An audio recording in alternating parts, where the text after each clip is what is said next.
자, 오늘 다 같이 읽으실 성경 말씀은 창세기 12장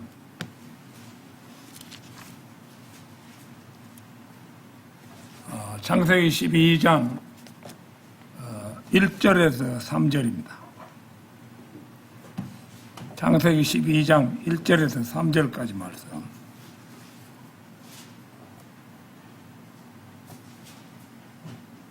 다 찾으신 줄 알고 받들어 읽겠습니다. 이제 주께서 아브라함에게 전에 이같이 말씀하셨더라. 너는 너의 고향과 너의 친족과 너의 아버지의 집에서 나와서 내가 너에게 보여줄 지역으로 가라.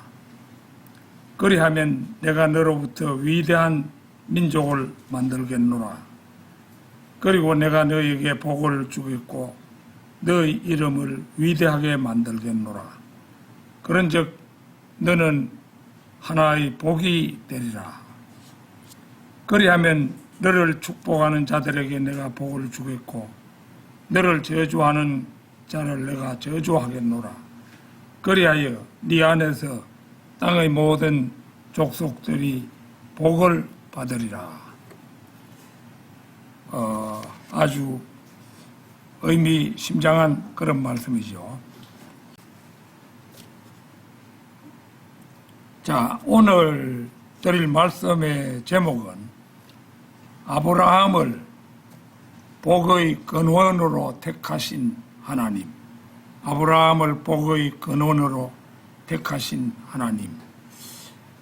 이런 제목으로 말씀을 드리겠습니다. 제가 읽은 부분이 불과 1절에서 3절까지입니다만은 놀랄만한 내용을 담고 있습니다. 제가 제목에는 아브라함이라고 했습니다만은 이때 아직 그 아브라함의 이름을 하나님이 고쳐주시지 않았죠. 요도 지금 아브라함입니다. 그래서 아브라함이라는 한 족장이 언급되고 하나님께서는 여기서 비로소 그 족장을 분리하시고 인종들 간의 차별을 두시는 분리주의자이시라는 것입니다. 현대인들은 이 사실 앞에 깜짝 놀라고 말 것입니다. 그뿐만 아니라 본문은 하나님께서 인간사에 관심이 있으시고 때로는 사람들에게 직접 말씀하시기도 하며 인간에 대해 그분은 호불호의 입장을 인간의 언어로 밝히기도 하신다는 것입니다. 사도행전 7장 2절에서 4절을 찾겠습니다. 사도행전 7장 2절에서 4절까지 말씀입니다.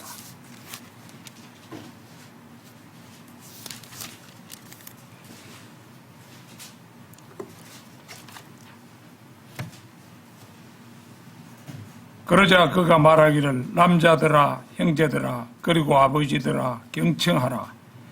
영광의 하나님께서 우리의 조상 아브라함이 카란에 거하기 전 메소포타미아에 있었을 때 그에게 나타나셨으니 그에게 말씀하시기를 너의 고향으로부터와 너의 친족으로부터 떠나 내가 너에게 보여줄 지역으로 들어오라 하셨느니라. 그때 그가 칼데아인의 지역에서 나와서 카란에 거하였고 그의 아버지가 죽은 후에 그분께서 그를 거기로부터 너희가 지금 거하고 있는 이 지역으로 옮기셨느니라.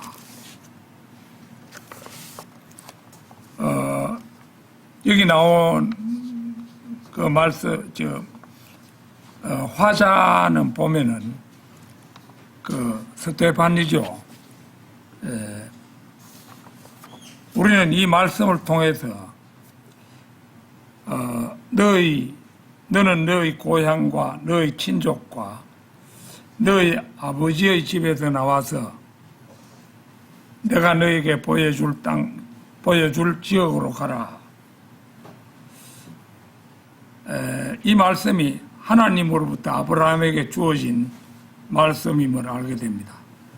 즉 아브라함이 하나님의 말씀을 듣고 칼데아인들의 지역에서 카란이라는 곳이 하란이라고 다른 곳에는 나오죠. 카란으로 옮겨 살았고 그의 부친 테라가 죽은 후에는 지금 거하고 있는 지역으로 옮겨 주셨다고 말씀하고 있습니다. 그러니까 칼데아 우르에서 결국은 이제 아브라함이 하나님의 말씀을 듣고 그것을 떠나고자 했는데 아버지 테라가 그 강 중류도 좀 지나가지고 그 하란까지 같이 올라가서 살았던 것을 보면은 그 이제 이 테라는 내가 보기에는 그 이제 자기 아들 아브라함이 아주 신통한 사람으로 보였던가 봐요. 자신은 듣지 못하는 하나님의 음성을 듣는 그런 자리에 있기 때문에 떠나겠다 이러니까 그 이제 아버지 테라가 그 하란까지 동행을 했다. 뭐 제 개인적으로는 그렇게 보여집니다. 그래서 이제 하나님께서 아브라함이 카란으로 올라가기 전에 갈대아 우르에서 그에게 나타나셨음을 우리는 사도행전을 통해서 알 수가 있습니다. 자, 너는 너의 창세기 12장 1절입니다. 너는 너의 고향과 너의 친족과 너의 아버지의 집에서 나와서 내가 너에게 보여줄 지역으로 가라. 이 명령은 분명 분리를 명령하신 것이지 통합을 명령하신 것이 아닙니다. 이 명령은 몇몇 개인들에게 다른 사람들은 내버려 두고 그들에게서 분리되라는 말씀입니다. 그리하면 내가 너로부터 위대한 민족을 만들겠노라. 이 말씀 역시도 인종차별을 보여주고 있습니다. 그리고 내가 너에게 복을 주겠고 너의 이름을 위대하게 만들겠노라. 이 말씀에도 역시 중립 노선은 없습니다. 이 말씀에서 드러나는 하나님의 성품은 명령을 받는 자에게 위든지 아래든지 또 희든지 검든지 뜨겁든지 차든지 저주든지 축복이든지 둘 중의 하나를 택하라는 것이 바로 하나님의 분명한 뜻입니다. 아브라함을 복의 근원으로 택하신 하나님, 첫째 하나님께서는 아브라함에게 보여줄 지역의 이름이나 위치를 말씀하시지 않고 떠나라는 명령을 내렸습니다. 따라서 아브라함은 어디로 가야 하는지 모르면서 떠나야 했습니다. 너는 너의 고향과 너의 친족과 너의 아버지의 집에서 나와서 내가 너에게 보여줄 지역으로 가라. 너희 아버지의 집에서 요 말이 들어있는 걸 보면은 이제 아브라함이 그 얘기 했는데 이제 테라가 나도 같이 가자 이래가지고 이제 하란까지 동행했다고 보여집니다.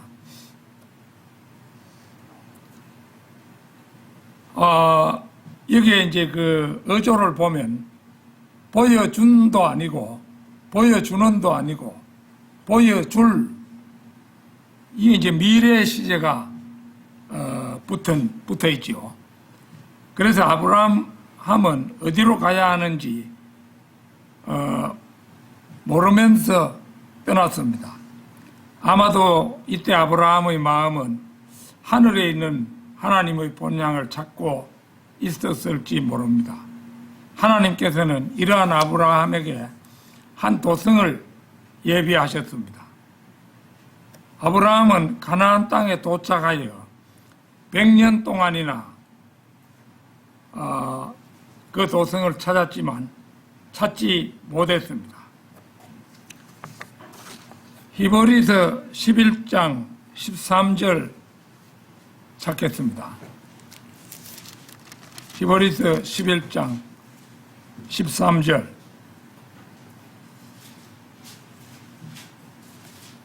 이들 모두가 그 약속하신 것들을 받지 못한 채 믿음 안에서 죽었으나 아득히 떨어져 있는 그것들을 보았고 그것들에 대해 확신하게 되었으며 그것들을 기꺼이 받아들였고 자신들이 지상에서는 타국인들이요 순례자들이었음을 고백하였느니라.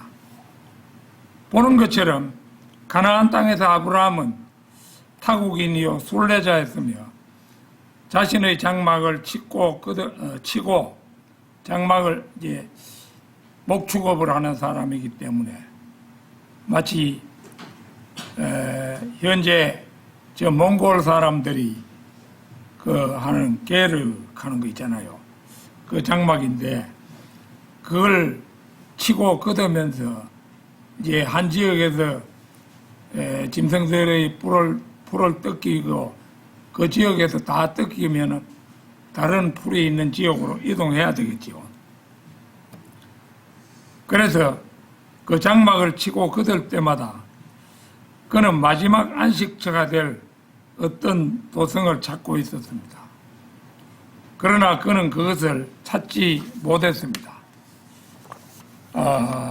그 다음에 아들 이삭도 손자 야곱도 또 모세도 다윗도 그 도성을 찾지는 못했습니다. 이 구약 성도들은 언젠가 그들의 도성을 얻게 될 것입니다. 그러나 그것은 다윗과 아브라함의 아들이신 주 예수 그리스도께서 예루살렘에서 다윗의 보좌에 앉아 다스리게 될 때 비로소 이루어질 것입니다. 에스겔서 48장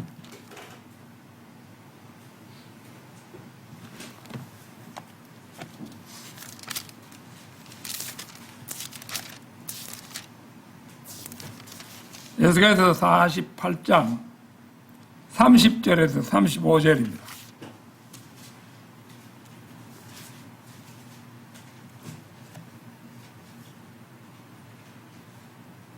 그리고 30절부터 읽겠습니다. 그리고 이것들은 북편에서 그 도성에서 뻗어나가는 지경들이니 4,500도량이라. 이 도량이라는 것은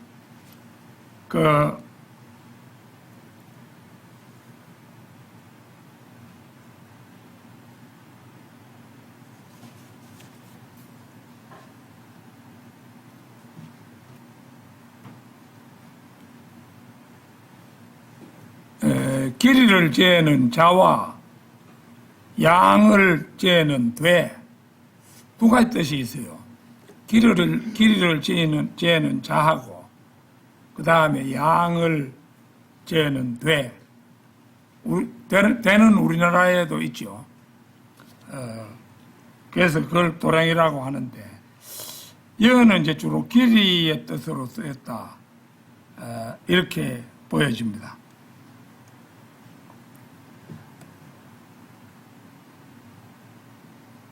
그리고 그 도성의 대문들은 이스라엘 지파들의 이름들을 따를 것이니라.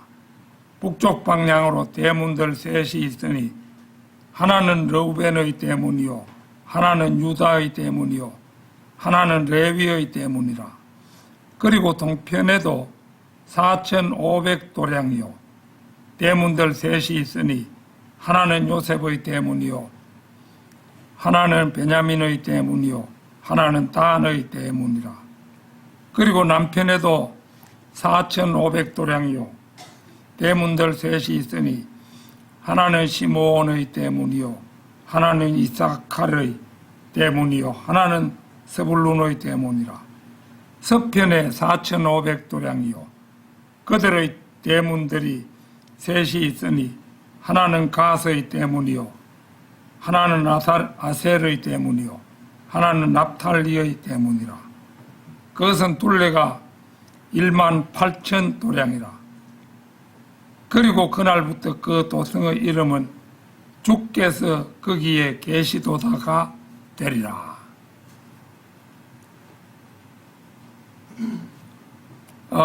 여기를 보면은 그 성읍의 크기하고 성읍의 사면에 배치되어 있는 문들에 대해서 언급을 하는데요. 주께서 거기에 계시도다라는 이름의 성읍입니다. 그래서 이 성읍은 새 예루살렘의 예표가 됩니다.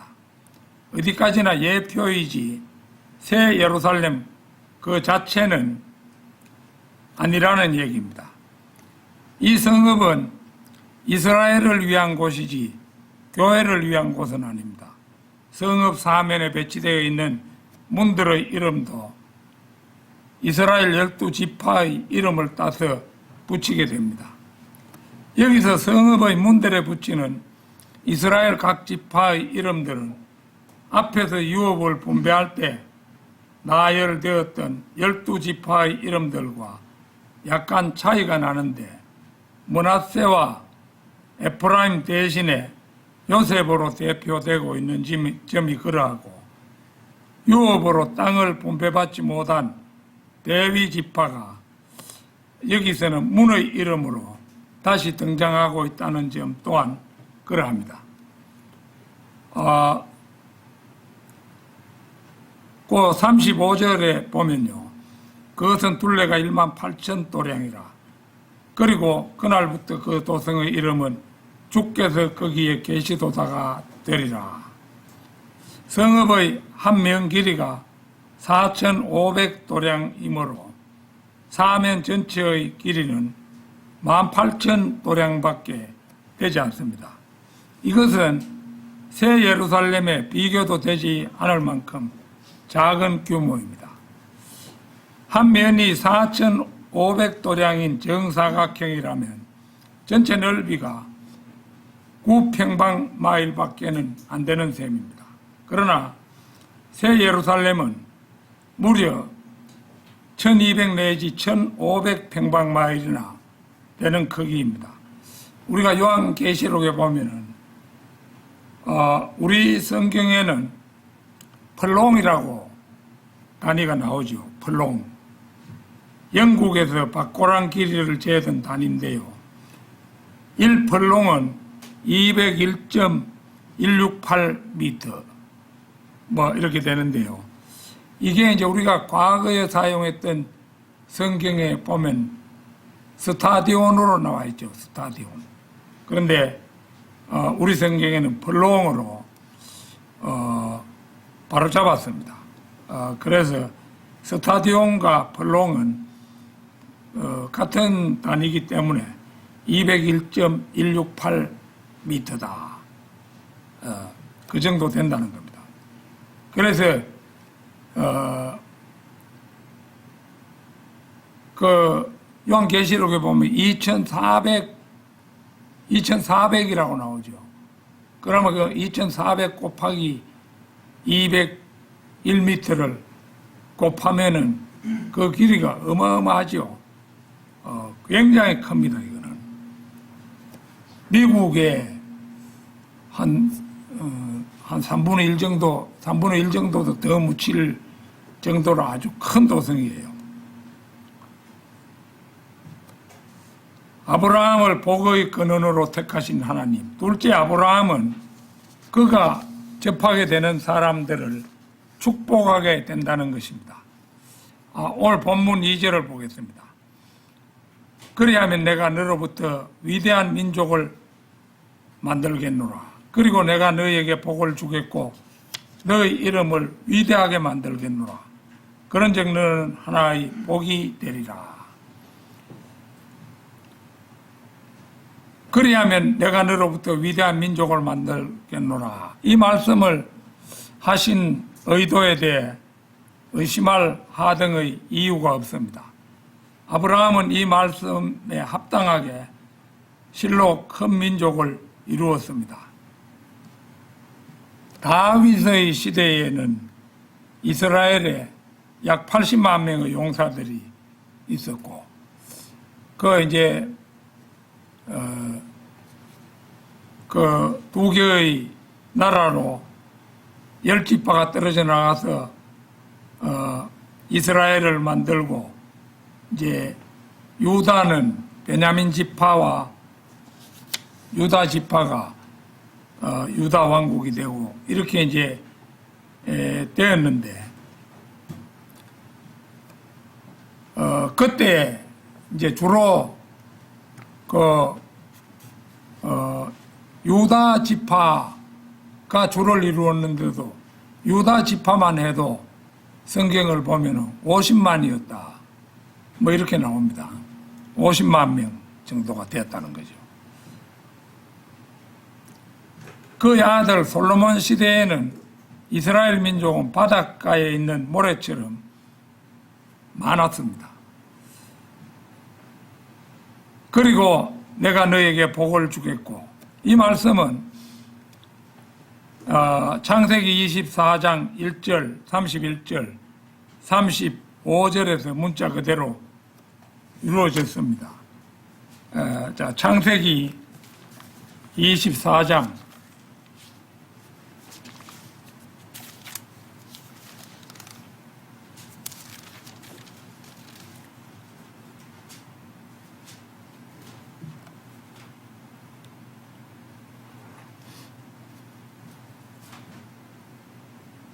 이후에 아브라함 1절입니다. 이후에 아브라함이 늙고 세월이 흘러 아주 연로해졌더라. 그리고 주께서는 모든 일들에 있어 아브라함에게 복을 주셨더라. 그 다음에 31절 보면요. 그리하여 그가 말하기를 주의 복을 받은 당신께서는 들어오소서. 이 라반이 하는 말이죠. 어찌 당신은 밖에서, 이건 이제 라반이 그 엘리에셀에게 한 말이죠. 어찌 당신은 밖에서 계시나이까, 나이까. 이는 제가 집을 준비하였고 낙타들을 위한 방도 준비하였기 때문이니이다 하였더라. 그 다음에 35절. 그리고 주께서 저희 주인에게 대단히 큰 복을 주셨으니 그가 위대하게 되었나이다. 그리고 그분께서 양떼들과 소떼들과 은과 금과 남종들과 여종들과 낙타들과 나귀들을 그에게 주셨나이다. 아브라함이 복을 받은 정황은 이처럼 도처에 묘사가 되어 있습니다. 너희 이름을 위대하게 만들겠노라. 창세기 11장 10절부터 셈의 족보가 나오죠. 셈 계통의 족보가 나오는데요. 이 족보는 셈부터 아브라함까지 일목요연하게 셈족의 사연이 전개됩니다. 신약성경 마태복음 1장에는 바로 아브라함부터 예수 그리스도까지 세대에 관한 책이 소개됩니다. 신약 성경만 보자면 아브라함이 맨 윗자리에 그 이름이 놓입니다. 하나님의 아들이신 예수 그리스도의 세대에 관한 책에서 맨 첫 자리에 놓이는 이름이 아브라함임을 생각해 볼 때 실로 아브라함은 하나님께서 위대하게 만드신 이름 가운데 첫째입니다. 하나님께서는 너희 이름을 위대하게 만들겠노라. 라는 그 오랜 약속을 지키셨음이 확인이 됩니다. 그런 정르는 하나의 복이 되리라. 이 말씀의 의미는 아브라함은 다른 사람에게 복을 가져올 것이라는 의미입니다. 이것은 하나님께서 그렇게 하시겠다고 하셨기 때문입니다. 아브라함이 롯을 구출했을 때 그는 롯에게 복이 되었습니다.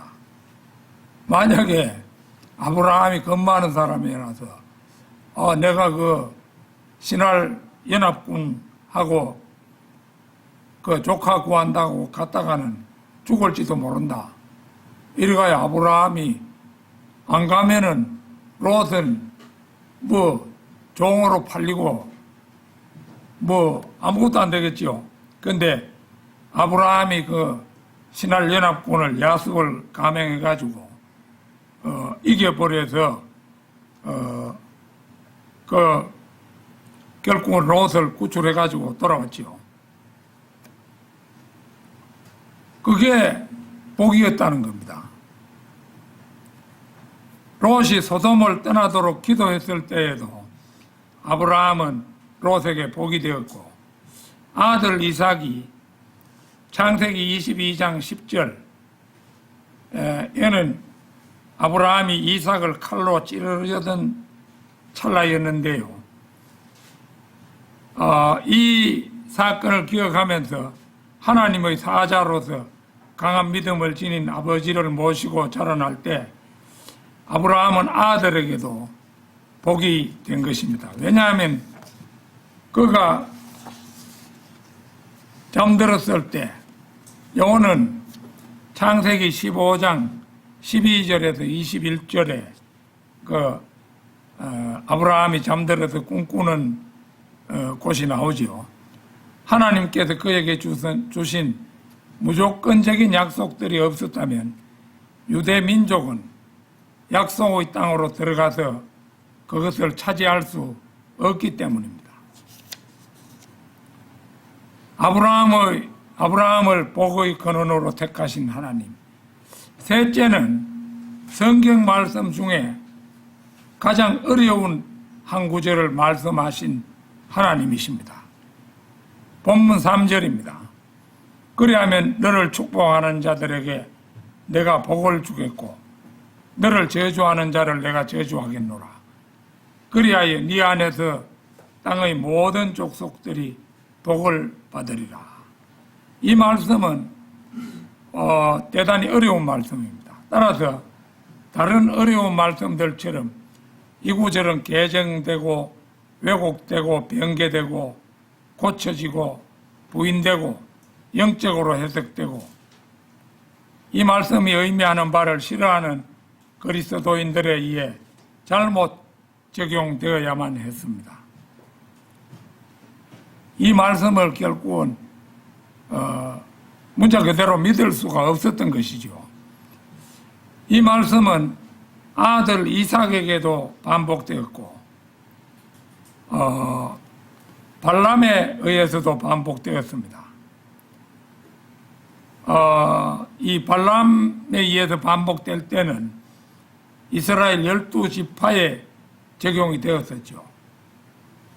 이삭이 태어나기 전까지는 이 말씀은 아브라함에게만 해당이 되었지만 이삭이 태어나면서부터는 이삭이 다시 해당되고 또 야곱도 해당되고 야곱이 12지파를 낳아가지고 자손이 퍼지니까 그 자손이 전체가 해당되는 겁니다.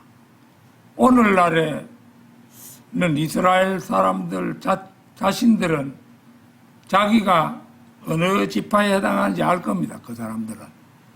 그것도 뭐 족보 같은 게 뭐 있겠죠. 그래가지고 조상들로부터 우리는 어디에 속한다. 가령 제가 창녕조가로 최고 조상의 무덤이 안강에 있어요. 안강에 있는데 왕릉처럼 그렇게 써놨는데 그 족보책을 예전에 보았는데 72세 손이든가 제가 그렇더라고요. 그 댁이 많이 내려왔죠. 그런데 그게 그 진평왕의 사위였다. 그렇게 말하는데 그러면 이게 1000년도 채 안 되는데 그만큼 내려왔다는 거죠. 그런데 이제 아브라함의 자손이 자꾸 많아졌습니다만 그 복은 자손들에게도 다 전달되는 거예요. 그렇기 때문에 만일에 이스라엘을 욕했다가는 그 저주가 자기에게 임하는 것이고 이스라엘의 복을 빌면은 이제 그 복이 자기에게로 오는 겁니다.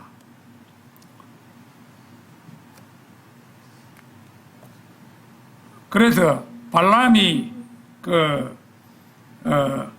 빌었을 때는 12지파에 다 적용이 되었습니다. 따라서 우리에게는 오직 하나의 결론만 있을 뿐입니다.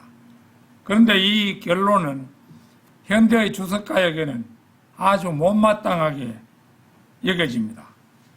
그러나 말씀이 말하고 있는 그것이 의미하는 바가 사실 그대로라면 다음과 같은 결론이 나올 수밖에 없습니다. 하나님께서는 이스라엘의 12지파의 후손을 저주하는 어떤 개인이나 민족도 저주하실 것이다. 하나님께서는 이스라엘의 12지파의 후손을 축복하는 그 어떤 개인이나 민족도 축복하실 것이다. 저주하면 저주하고 축복하면 축복하게 되는 것이죠. 그런데 이와 같은 결론을 싫어하는 성경 거부자들도 있습니다. 그리고 어디서 조금 주워 들어가지고 왜 이제 없는 사람을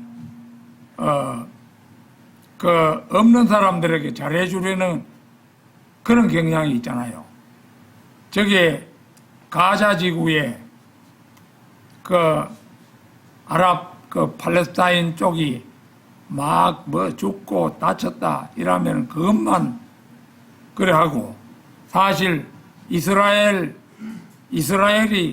공연히 그 사람들을 다치게 합니까? 먼저 성공을 안 하죠. 이스라엘은 그래가지고 그놈들이 괜히 선을 넘어와가지고 많은 사람들을 죽이고 납치하는 바람에 결국은 이스라엘이 그들을 응징한 거잖아요. 응징했는데 그런 것을 전후 사정을 따지지 않고 무조건 많이 죽었으니까 많이 죽은 쪽을 그래 했다 하고 또 어린 초등학생 어린 아이들이 있는 곳을 이스라엘 군이 무차별 사격을 가해가지고 저렇게 어린 아들이 많이 죽었다. 이런 것만 이제 피력하는 겁니다. 그래서 12지파의 후손을 축복하는 그 어떤 개인이나 민족도 축복하고 또 후손을 저주하는 어떤 개인이나 민족도 저주하실 것이다. 이와 같은 결론을 싫어하는 성경 거부자들도 있습니다. 영국 이스라엘인 영국이 이스라엘의 그 후손이라고 자기들이 생각하는 그런 무리들이 있어요. 그걸 영국 이스라엘인이라 이렇게 하는데 그 사람들 그 다음에 로마 가톨릭은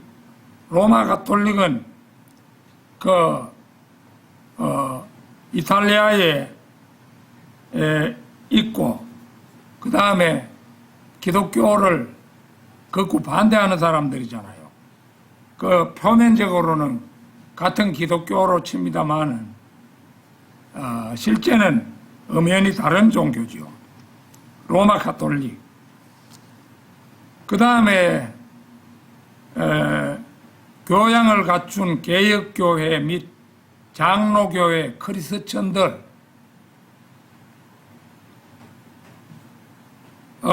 이쪽도 이스라엘 쪽을 축복하기를 거부하는 거예요. 그 다음에 팔레스타인에 거주하는 아랍인들, 이건 뭐 말로 할 필요도 없죠. 반유대주의 작가들, 그 다음에 현대의 교육자들 및 과학자들, 이런 사람들이 거부합니다. 그래서 하나님의 이 말씀에 대한 거역과 반대들을 잠재우기 위해서는 역사적 사실들을 살펴보면 간단히 해결됩니다. 이는 역사적 사실들은 하나님께서 말씀하신 창세기 12장 3절이 말씀하신 바 그대로를 의미하고 있음을 확정해주고 있기 때문입니다. 자, 요한계시록 12장 13절 한번 보겠습니다. 요한계시록 12장 13절입니다.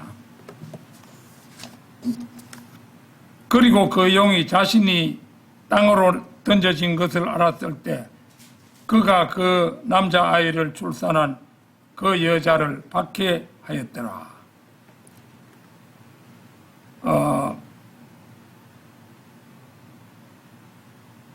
그 여자는 이제 이스라엘에 해당되고 남자아이는 뭐 예수님이라고 볼 수가 있겠죠.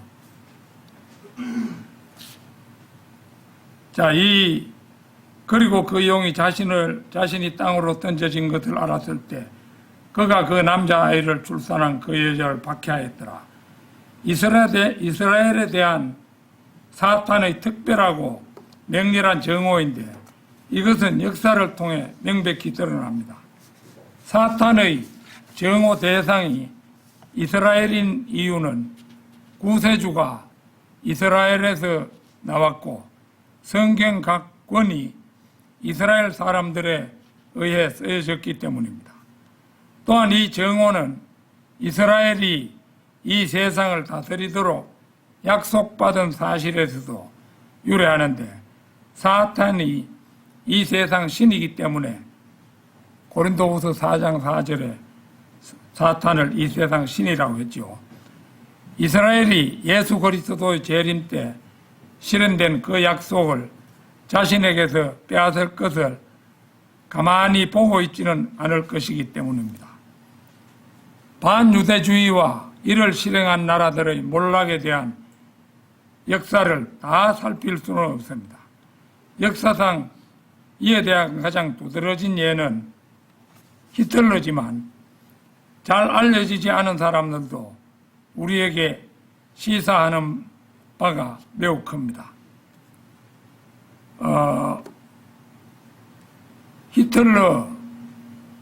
히틀러는 이스라엘 유대인을 갖다가 600만 명을 학살했잖아요. 학살했으니까 가장 두드러진 예는 역사상에서 물론 히틀러라고 할 수가 있죠.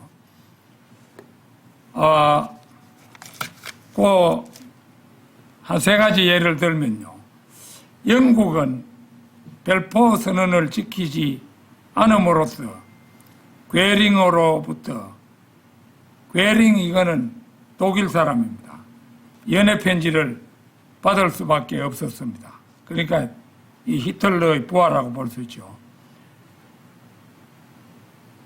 이 연애 편지는 영국인들에게는 피와 땀과 눈물뿐이었으며 전쟁이 끝난 후에는 파상과 문화적 자살이었습니다. 결국 이때 대영 제국의 태양은 지고 말았습니다. 결국 보면은 그때 영국 수상이 처칠이었잖아요. 처칠. 그래서 이제 벨포라는 외무상이 이제 그 이스라엘을 자기의 고토에 회복시키겠다 이렇게 선언한 것이 1918년의 그 벨포 선언입니다. 근데 이 선언을 옳게 안 지켰어요. 그리고 땅도 이스라엘이 그 자기들 고토에서 옛날처럼 그렇게 나라를 이루려고 하면은 결국 많은 부분을 차지해야 되는데 요르단강 그러니까 요르단강 동쪽이지요. 동쪽에 그 르우벤 지파가 그 이래 우리가 출애굽기 여호수아 이런 거 이래 출애굽기에 그 나옵니다. 그래 이제 모세에게 그 이래 오른쪽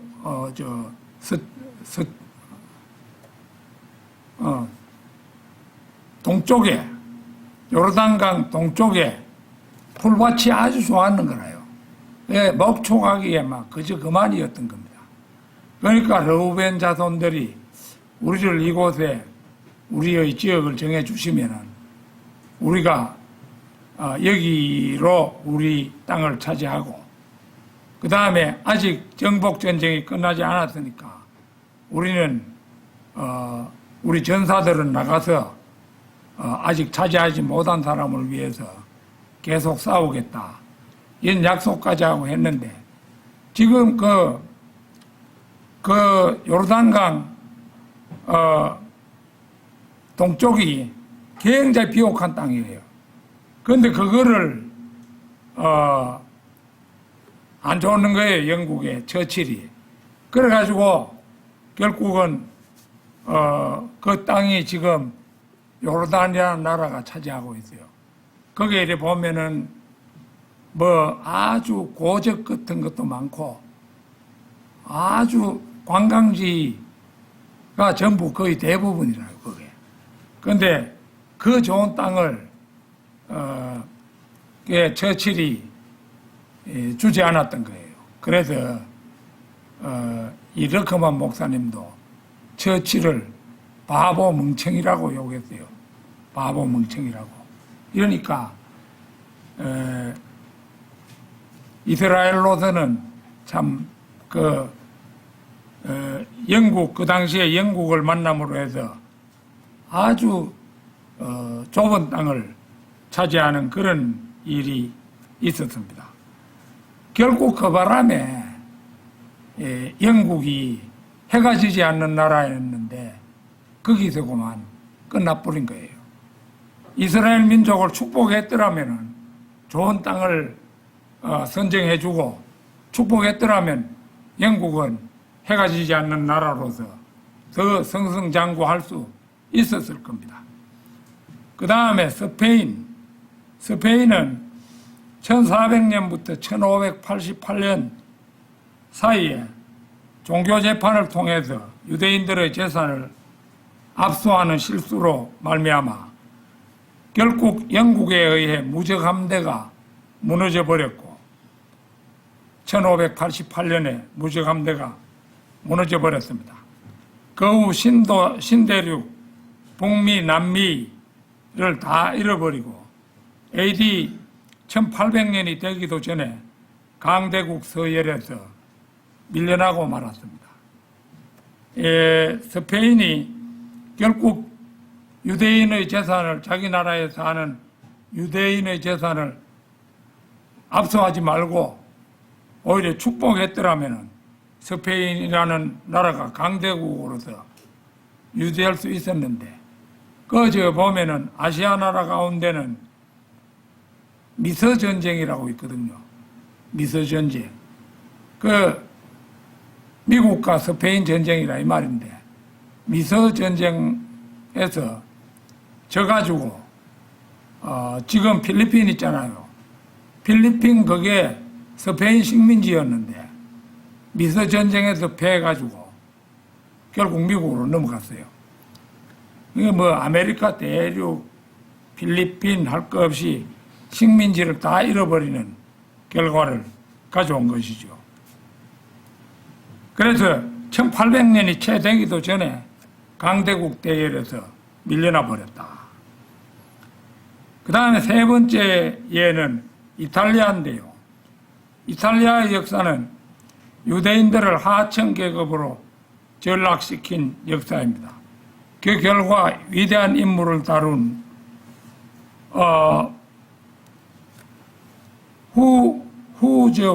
이라면 후에 WHO에 S를 붙이고 후 이러되면 그게 뭐지?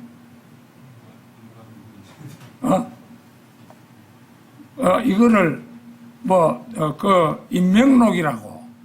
인명록이라고 나왔는데 이 책 시리즈에 보면 이탈리아 편이 제일 적은 분량으로 되어 있다고 합니다. 바티칸 당국에 의한 잔인무도한 행위들은 별도로 하더라도 이탈리아는 르네상스 시대 이래 포도주와 피자 외에는 이렇다 할 만한 것이 전혀 없는 나라가 되어버렸다고 합니다.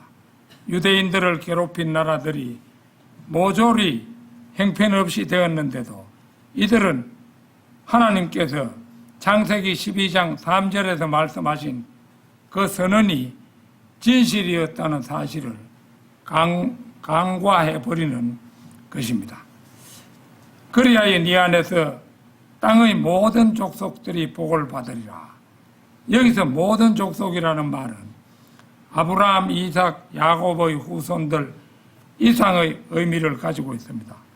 모든 족속이라는 말 속에는 이스마엘로부터 생겨난 아랍 민족도 포함됩니다.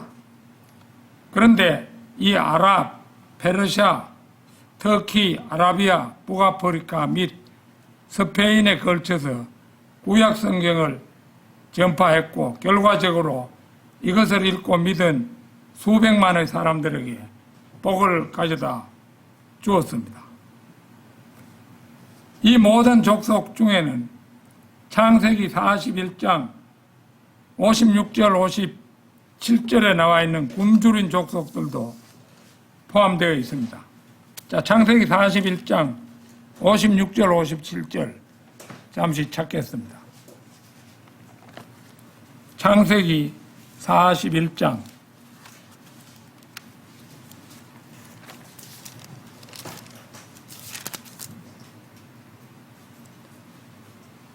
맨 마지막 부분이네요. 그런즉 온 땅의 표면에 기근이 있었더라. 그리하여 요셉이 모든 저장고도를 열어 이집트인들에게 팔았더라. 그런데 이집트 지역 가운데서 기근이 심해졌더라. 그러자 모든 나라들이 곡식을 사기 위하여 이집트에 들어와서 요셉에게 이르렀더라. 이는 모든 지역들에서 기근이 매우 심하였던 까닭이라.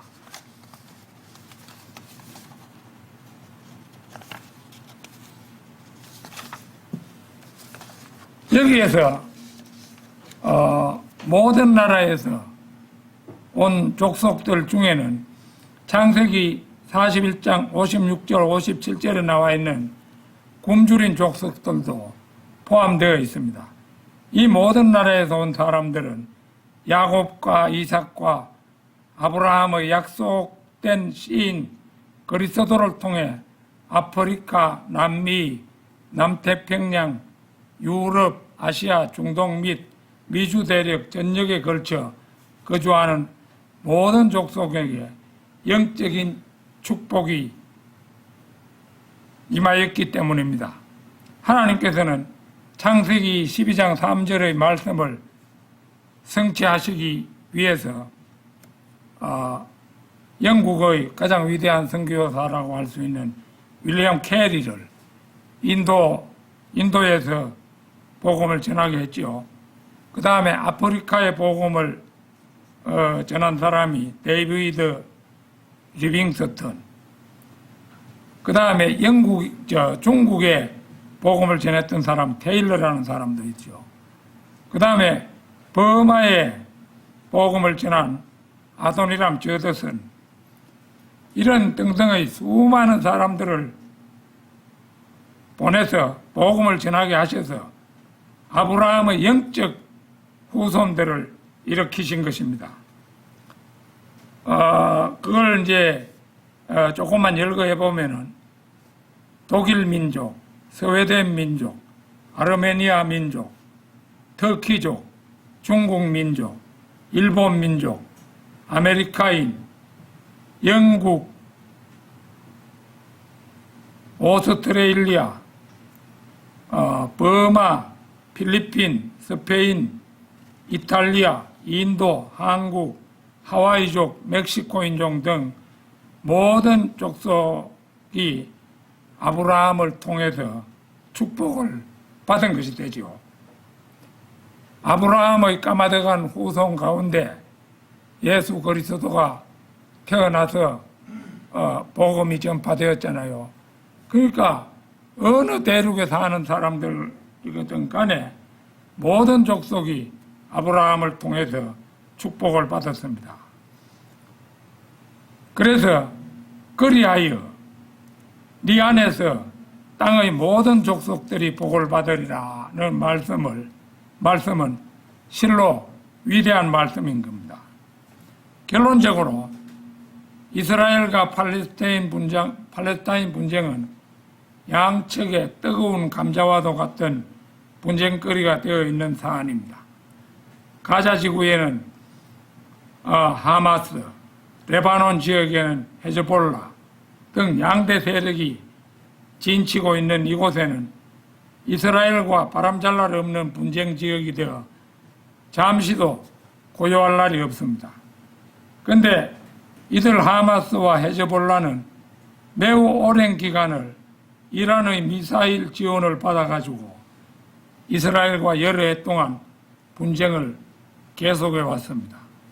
얼마 전에는 이스라엘이 이란을 폭격하여 이스라엘에서 이란을 폭격하자면 그 거리가 1700km인데요. 그럼 이제 그 반드시 전투기들이 중간에서 공중 급유를 받아야 되는 거예요. 그러니까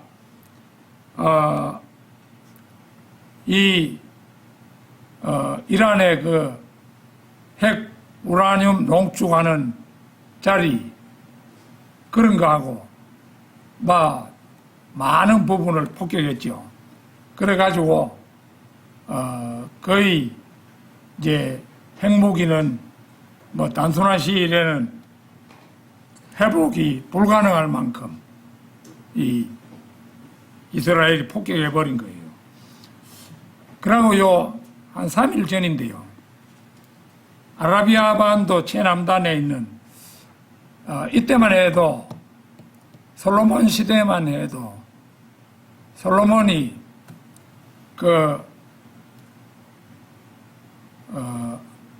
여왕 있잖아요.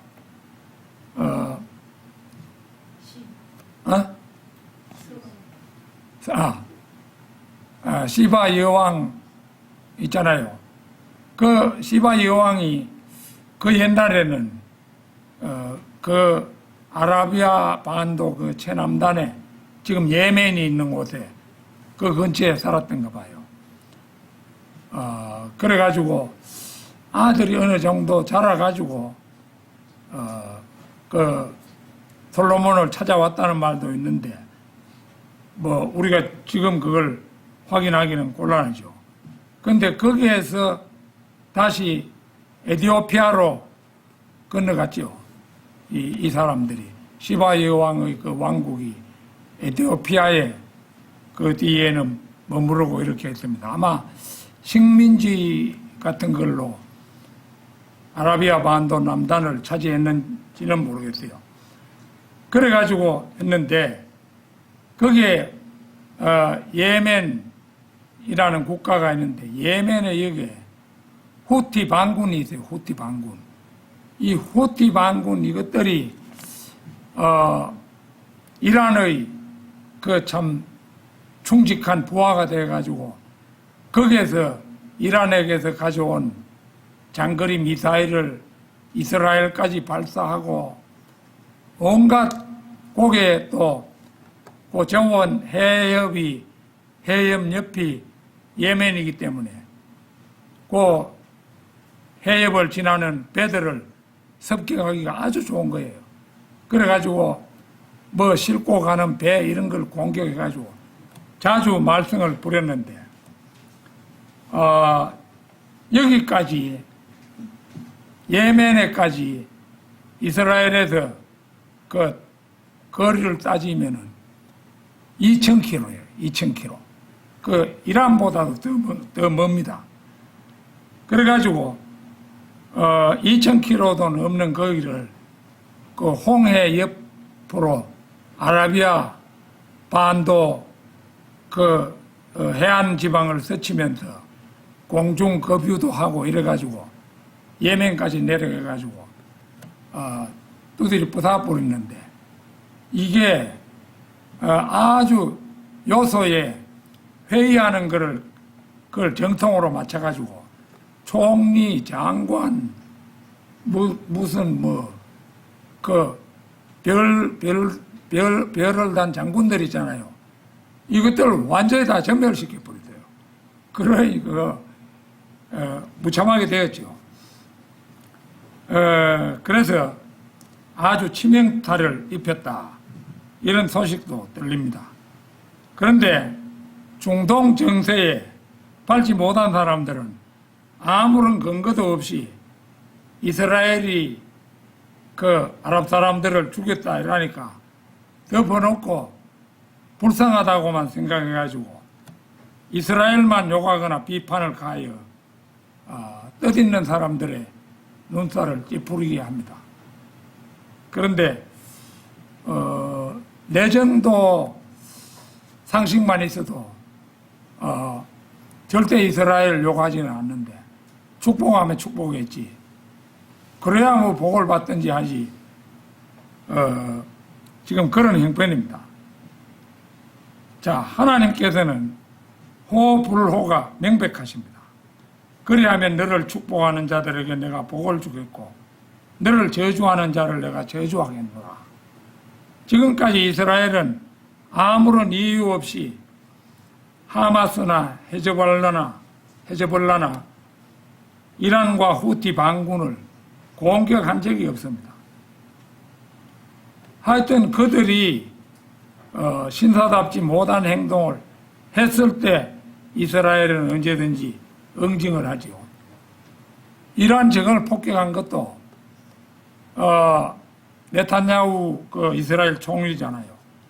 그러니까 이 이란이 핵무기 개발해가지고 이스라엘을 지중해에 밀어넣겠다고 이러니까 저거 핵무기를 개발하도록 놔뒀다가는 큰일 나겠다 싶어가지고 얼마 전에 이란을 폭격해버렸죠.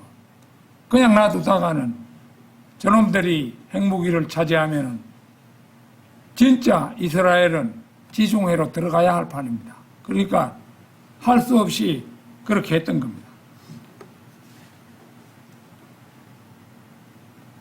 아무쪼록 우리 그리스도인들은 무슨 일이 있더라도 하나님이 축복하신 편에 서야 됩니다.